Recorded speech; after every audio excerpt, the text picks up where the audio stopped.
So as we leave here today, I have one goal and one goal only, and that is that we'll all leave here saying this. In fact, let's just say it together at the start, and I'll feel better. I'll at least know that we've at least said it, right? All right? That's my goal. When we get done today, I want us all to be able to say no excuses, that we've been uncomfortable enough, that we're going to begin this process to stay uncomfortable enough to get to the place where we're no longer allow our excuses, right? To box us in, no longer allow them to prevent us from doing so many things, experiencing so many things, enjoying so many things, maybe getting some of the things that we've always wished for. Because let's just do this for a moment. I want you to think about of all that we've excused ourselves from. Now, if we had a chance to sit around the table this afternoon, we could probably all begin a list. We would begin to compare stories, see whose story is better than the other, right? But all of us at times could think about those moments, right, where we excused ourselves from doing that thing, getting involved in that, fixing that thing, addressing that thing. And now it's become kind of a bigger thing. Now it's become such a big thing that we just excuse it away as that thing. We don't talk about that thing. But think about all the things that we've excused ourselves from, that we've missed. We've missed, experiencing, missed understanding, missed fixing, missed creating. And we've done all that because of, this. Because, right? That word that we use, right, I'd love to, but I can't because, right? Those things that sound so reasonable because we want them to sound reasonable, but when we really begin to peel back, maybe aren't that reasonable. And here's the question we've been asking ourselves the last few weeks is simply this: is it possible we're missing out because we've boxed ourselves in? Is it just possible? I'm not saying it's true, but is it possible? I just want us to get to the place where we'd say, yeah, I think it's possible, Mike, right? Because the reality is most of our excuses are fear-based. I mean, think about it. The fear of failure. I'm guessing most, if not all of us, have had that fear at some moment in our lives, right? I'm afraid to fail, so I don't want to do that because I don't want to fail, right? And that's understandable. But it drives at least one part of our excuses. There's the fear of success. And some of us have that as well, right? We're afraid to be successful because if we're successful, that means we have to be successful again, that's right. And keep being successful. And that just is like way too much of a fear. I don't mind trying to hit it at once, but the fact that I got to keep recreating this, that's just too much to bear. We have the fear of not measuring up. Because let's be honest, we as human beings have this tendency to compare ourselves. And we have certain people, all of us have certain people we go to when we're trying to compare ourselves to make ourselves feel better. And we all have people in our lives that we compare ourselves to that make us not feel better, right? So the fear of not measuring up can drive our excuses.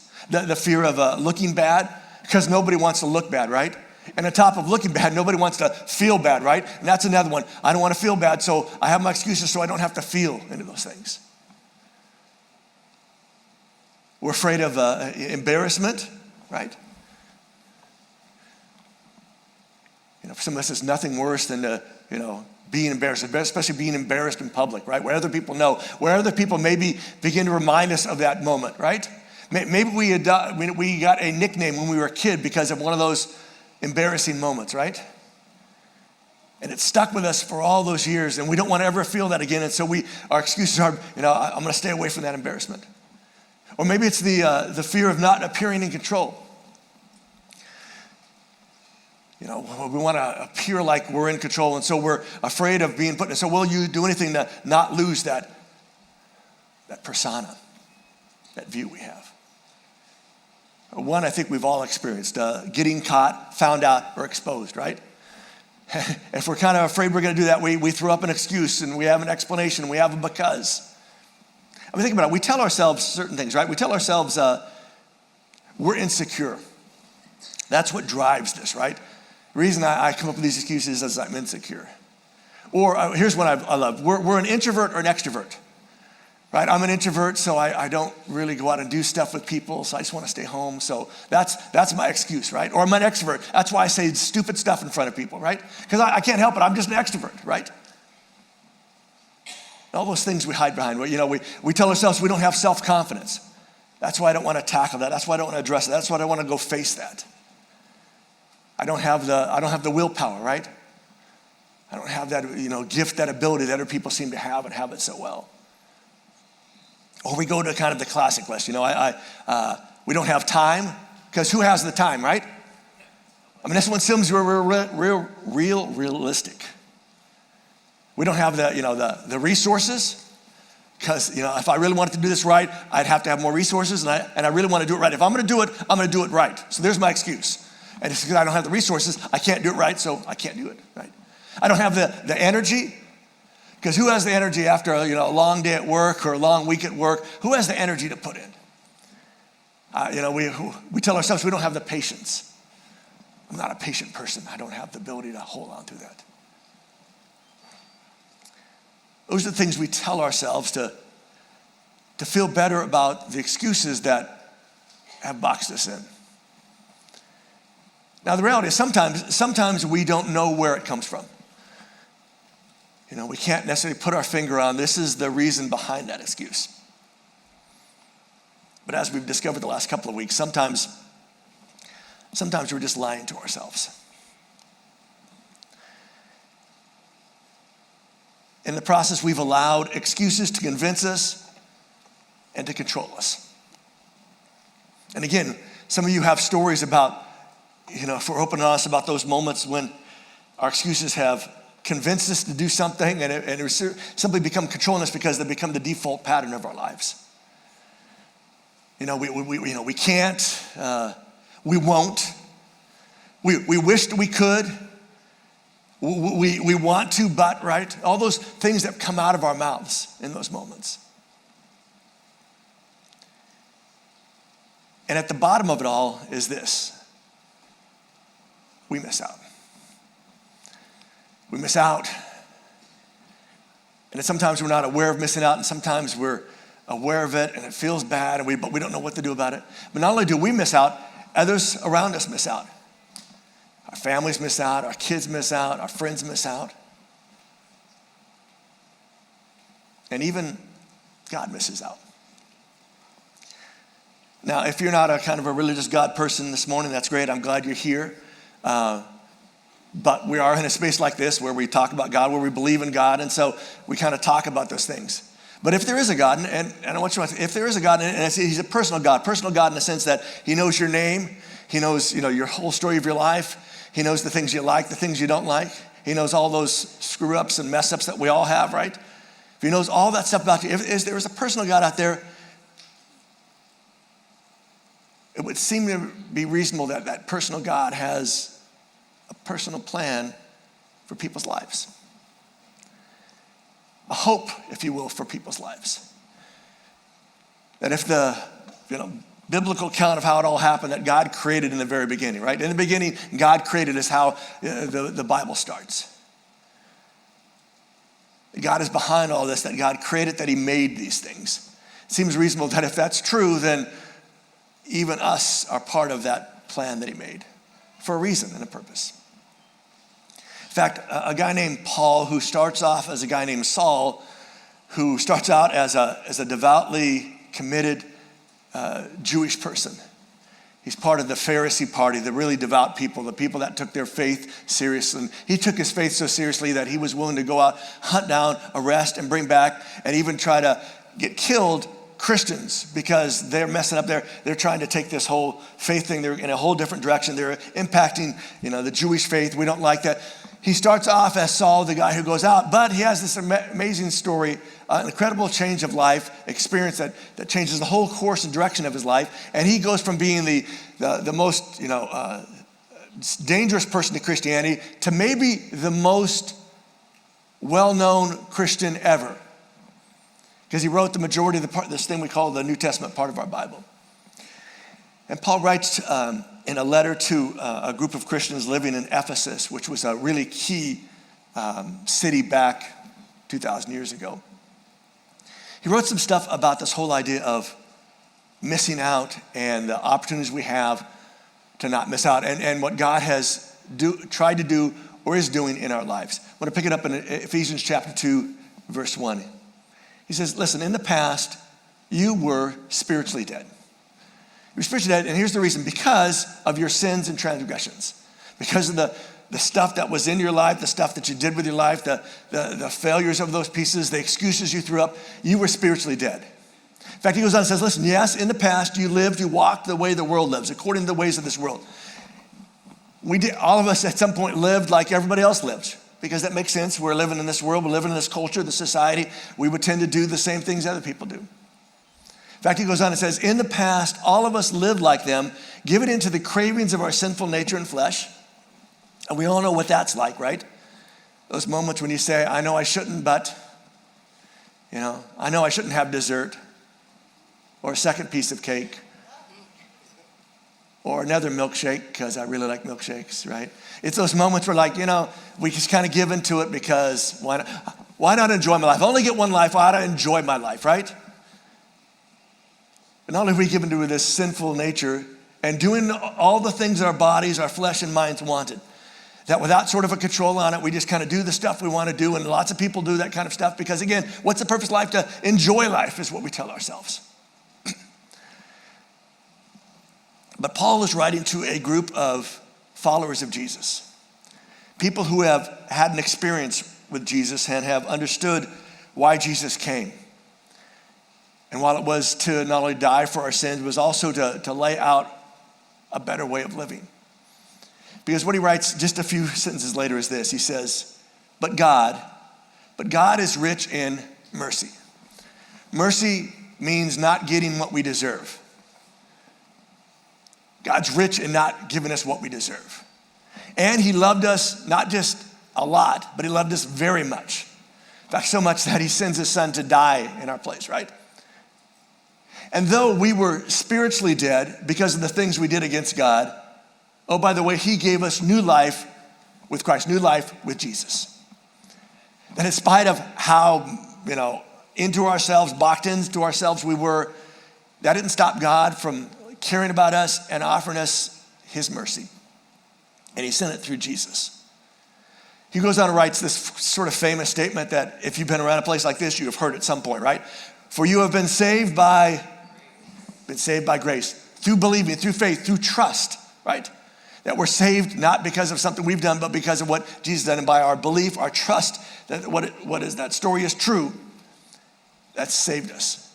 In fact, he goes on and says, listen, you didn't save yourselves. The whole saving thing was a gift from God, something that God gave to us. It's not the result of your own efforts, and there's a reason for that. So no one can brag about it. Doesn't mean that we shouldn't do good things. He's just saying the purpose of them is not to say, oh, look at me, look at how committed I am, look at how much self-control I have, look how far I've come, right? It's not an us thing. It's really a God thing is what he's describing. Then the next line I love because it's one of those statements that is filled with so many different ideas. He writes, God has made us what we are. We are his handiwork. In fact, the other way to put it is, we are his handiwork, his work of art. I want you to just think about it for a second. What if that's true? What if you really are God's handiwork, God's creation, God's special? You are his work of art. Now, I know it may look like one of those kind of Pablo Picasso kind of things or some of that kind of crazy stuff, but still a work of art, right? Still appreciated by lots of people. That we are God's work of art. We're what God has made us. He's made us what we are. And it reminds us of a key thing that's sometimes easy to forget, and that's simply this, that everything is created with a purpose in mind. Think about it this morning. I'm guessing a lot of you had breakfast this morning, and you went and made breakfast, right? You put it together. Maybe it was simply, heating the coffee up and pouring it in a cup, but you made it, right? Or maybe some cereal in a bowl and pour the milk in, but maybe you didn't you didn't make the whole thing, but you made that part of it. And you made that for a purpose of mind. The purpose of mind was to eat, right? To fill up the hunger, to make sure that you could last through the 5 hours we're going to be here today. It's like there's a purpose behind it. I mean, think of anything. Sometimes we forget that there's a purpose in everything we create. You sit down and I have a bunch of grandsons, right? And my oldest of the grandsons is still, right, he's getting better, but he's still at that stage where when you build something, he wants to help you build it, then he just simply wants to destroy it before you finish it. Have you seen this? It's a wonderful experience. You're building this, and all of a sudden he comes up and just kicks it. And it's like, Magnus, what are you doing, right? And it's like he hasn't quite got that. He's getting there, and he will get there where he understands that's not what you're supposed to do. But at that stage, it's just, but for him, we created it for the purpose of him to knock it over. We're creating it because we like to see how it looks when we get it all done, right? Everything we do, a sandwich we make, something you produce at work, has a purpose in mind. In fact, you might say it's created as a means to an end. There's a means to this thing. It's not just about that thing. It's not just that we created some fantastic piece of art so that we can, put it on our wall and just say, this is something I created. Normally it's the idea that it's telling a story. It's giving an emotion. It's trying to communicate something. Though I'm not a great art lover, and sometimes I have no idea what it's trying to communicate, I'll be honest, right? Like these lights were created to stay on at this moment. That's their purpose. That's the means to an end, so you can see me, right? But here we are. You, me, us, as individuals and as a group, are God's handiwork. We're his work of art. In fact, Paul will go on and say, listen, it gets better. In Christ Jesus, he created us to do something, to do good works, right? That we're created, not just for our own benefit, but for others' benefit. Which, by the way, God planned in advance for us to live our lives doing. That there's this idea that God set out sort of plans for us as followers of Jesus. And that was to follow that plan, to live out that plan, even though sometimes it's not as clear as we'd like it to be. Sometimes it's like a painting in progress that we don't know what the picture is until it's kind of all done.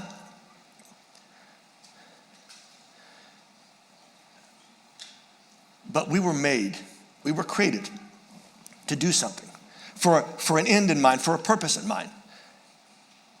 And I want you to think about this. What if God actually has a plan and purpose for our life? Now, for a lot of you, that's not like, new news. You've kind of heard that. Maybe you've heard that your whole life. Maybe your parents told you when you were small, God has a plan and purpose for your life.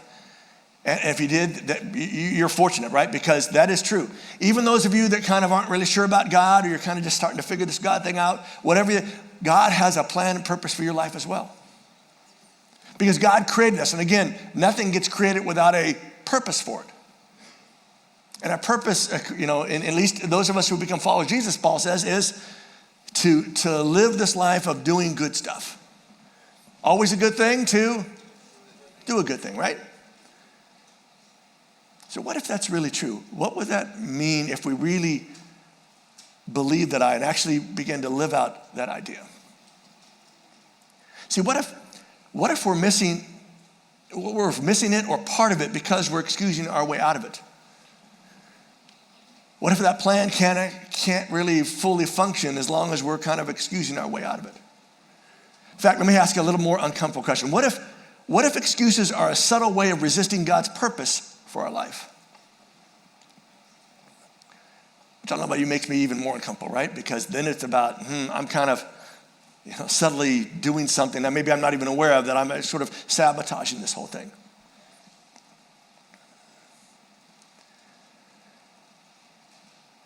The reality for all of us, one of the hardest things to do is to be honest with ourselves. Sometimes it's being honest with our limitations.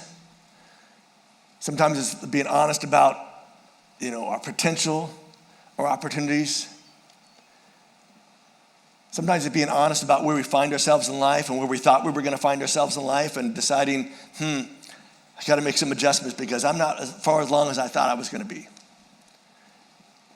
So today, to wrap this up, I thought I would give us all some steps, some not so easy steps to addressing those excuses that are in our lives. And I hope you'll listen to them, maybe even write them down, take pictures, whatever, and consider maybe taking that approach to get to the place of no excuses. So here we go. Step number one. Step number one is flesh them out. And what I mean by that is simply, begin to sort of look at them, Figure out those things that are your default. What are your kind of go-to ones? What are the excuses that keeps popping up again and again and again and again? Because the reality is we can't get rid of an excuse we can't identify. So take some time to begin to identify the excuses that are part of your life. Right? What are the default ones? What are the go-to ones? What are the ones when everybody says about something, you kind of do it? In fact, one way to do that is to listen to our becauses. Why can't you do that? Because, and look at what that because means. Let me think about it. I can't because, right? I can't because, we hate to say, when we were kids, we want to say, because my mother won't let me, even though sometimes we use that as an excuse because we didn't want to give the real excuse, right? I really want to, but my mom won't let me, right? We won't because, I won't do that because, this is my principles, or this is what I said, or this is what I hold to, or, we're in debt because, right? Out of shape because, I don't go to church because of what somebody said, somebody did. And I'm not trying to downplay the painfulness of what some knuckleheads sometimes say. But I do think that sometimes we make things bigger excuses so we don't have to really deal with what's behind it. I don't believe because, I don't believe anymore because, we have all these becauses, right?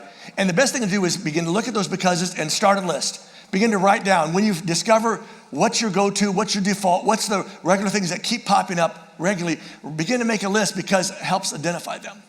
And once you've been able to identify them, step number 2 is to examine them.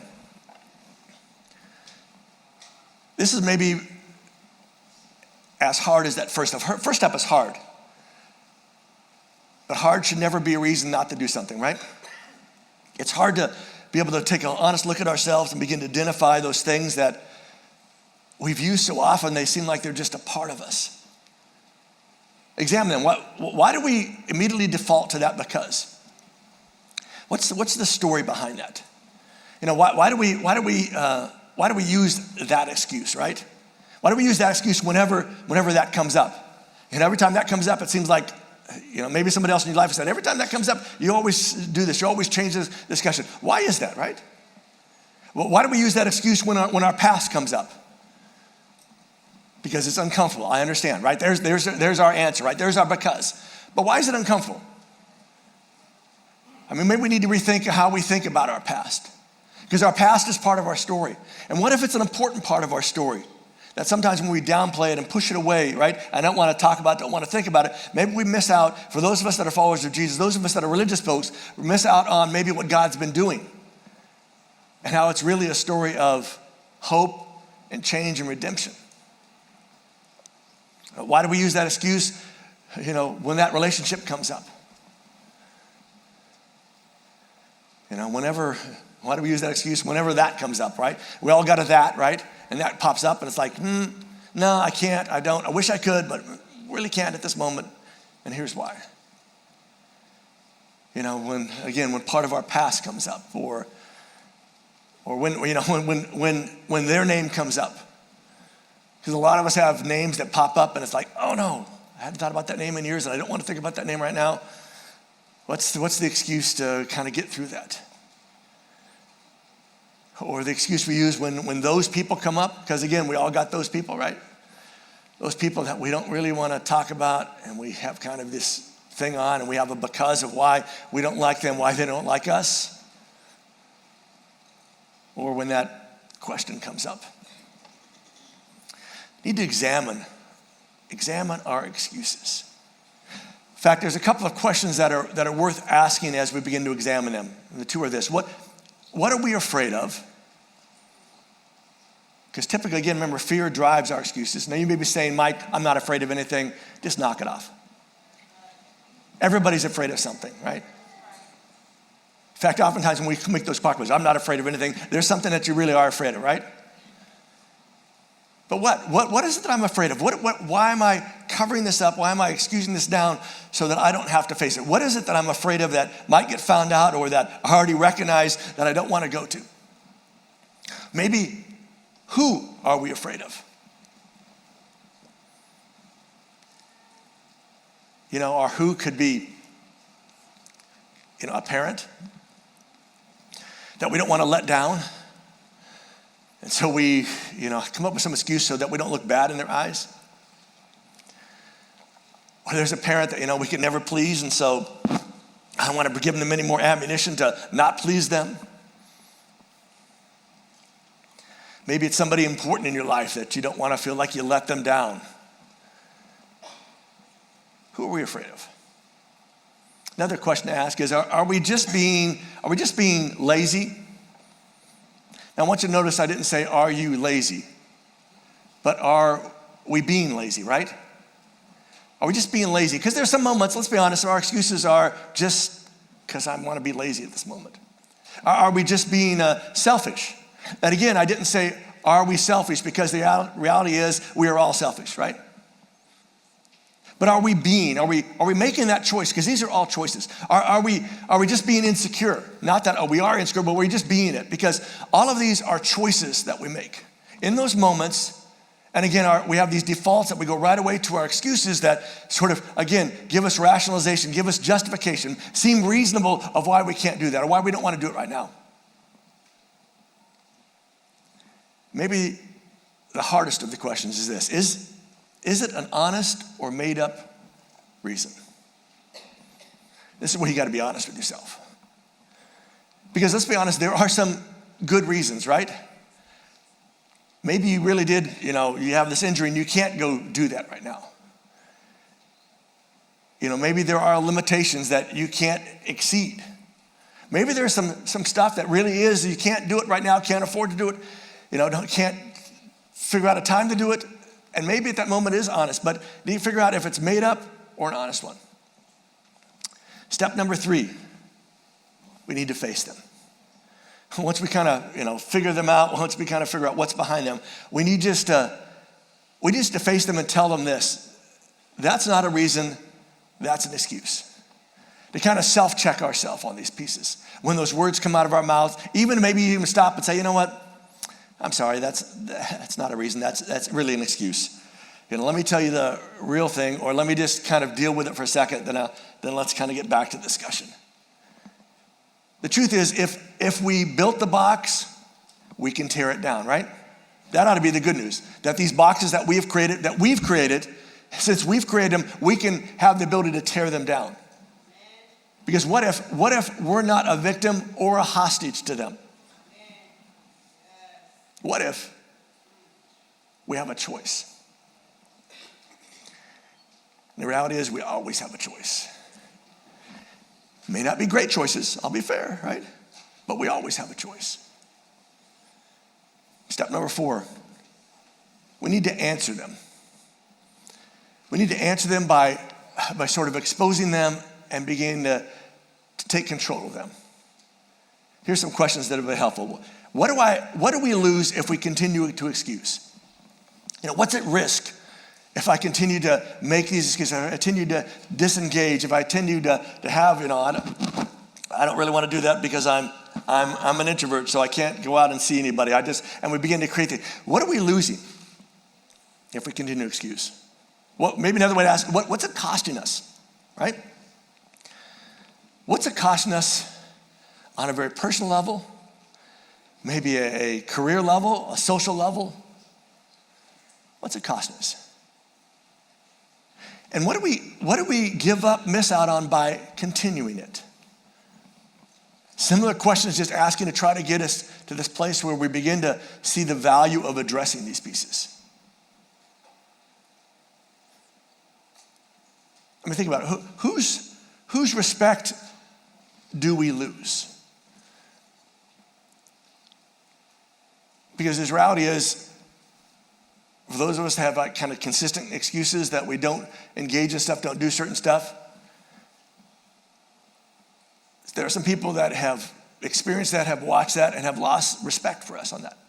I mean, whose respect do we continue to lose?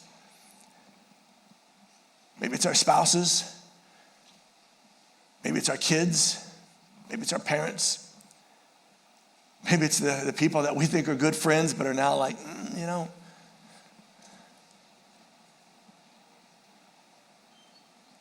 Maybe the bottom line question is simply this: is it worth it?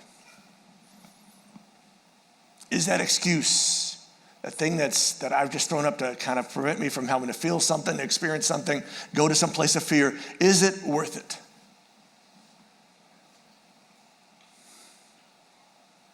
Because here's the reality. There are no do-overs in the areas of life that matter most. You only get to raise your child one time. They only leave home, hopefully one time, but maybe 2 or 3 times. But ultimately, they'll leave home, right? You only get a first marriage one time. By the way, you only get a secondary marriage one time. But think about those things, right? You only get, we only get our health for a certain period of time. We only get the life we have for a certain period of time. And our problem is we don't know what that certain period of time is. There are no do-overs in the areas of life that matter most. Kind of an uncomfortable truth, right? Of those things we get one shot at and one shot only. It's not to say there aren't second chances, but they're called second chances because they're not first chances, right? What if all the excuses we give for not reconnecting, not reconciling, not forgiving are just that, are just excuses? Excuses built on a fear that we have. And the fifth step is important and a little uncomfortable because up to now it's just been about us, flushing them out in our lives and examining them and addressing them and facing them, right? And answering to them. But this one is to invite someone into the process. This is where, we kind of get vulnerable. Brene Brown wrote about that, right? About this idea of, being vulnerable and being uncomfortable as part of the same package. What we need to do is invite someone into it, but not anyone. And what I mean by that is all of us, I'm convinced that all of us need some people in our lives who can tell us the honest truth. People that can speak into our lives. And I've been fortunate enough to have a couple of people for long periods of my life, and I've had other people pop up at other points that have permission. We have a good enough relationship that we've talked about this, kind of give permission to say things, correct us. This is how a guy that's been in my life since college and we have this phrase that is a way to lead into one of those moments where you need to tell somebody an honest truth. This is a statement. It's going to sound kind of corny because it is. You're ugly and your mother dresses you funny. That was our lead into it. It was sort of that kind of catchphrase that we came up with just to kind of say, this is a moment we need to have one of those discussions, right? Because it kind of catches you off guard. But you need sometimes for somebody to tell you, right? Tell you some honest pieces of that. In fact, Solomon, this guy that was purported to be kind of like the really smart guy back in his time, right? That guy, the smartest guy back in those days, had some observations. It's a part of our Bible called Proverbs. They're not promises, they're just observations about how life works. Here's how he describes this. He writes, Proverbs 27:6, he says, the bruises of a friend can be trusted to help you. That those painful things that a friend can say to you can be trusted that they're intentional. They're not just to give you a black eye, right? They're to try to get our attention, to help us. But the kisses, he says, of an enemy are nothing but lies. They're dangerous. The person who comes along and says, oh man, I'm really thinking about you, praying for you, care about you, that just kind of pops up, right? Isn't always the best. The reality is we all need someone who can be totally honest with, that we can be totally honest with, and who will be totally honest with us. And what I've discovered in these relationships, it doesn't always have to be a reciprocal thing. It doesn't always mean that I have to have the permission to speak honestly in their life. Sometimes I just have a handful of people that I go to, that I can talk to, that have that permission to say, Mike, don't be a knucklehead, don't be stupid. You're wrong in this case. And that I've given permission to tell me that honestly because I need those voices. Because for whatever reason, at times I'll lie to myself. I think I'm a wonderful guy. Why are you laughing? And I'm guessing maybe you do as well. The reality is that life is too short and too uncertain to live a life of regret. way too short. Regret is simply, we should have, we could have, but we didn't. And when you begin to read, there's some articles out there on the internet that are from hospice nurses about, the regrets people have, the things that, people wish they had done differently. You make it look at that list, and it helps sort of remind you just how short and uncertain life is. And why holding on to some of those things that we hold on to aren't the best way to end things up. So what if we decided no more excuses? What if we were ready to kind of take that step, sort of as our New Year's resolution is, that's going to be the one. That's going to be the one that we're going to commit to. That's the one we're going to see through. Because the reality is taking one small step could have a dramatic impact in our lives. There's a statement, a quote, I don't know how to describe it. It's just something I heard years ago that has stuck with me for a long time. And it's simply this, that if we do what we've always done, we'll get what we've always gotten. Really true. And the question is, are we good with that? Something to think about as we close today.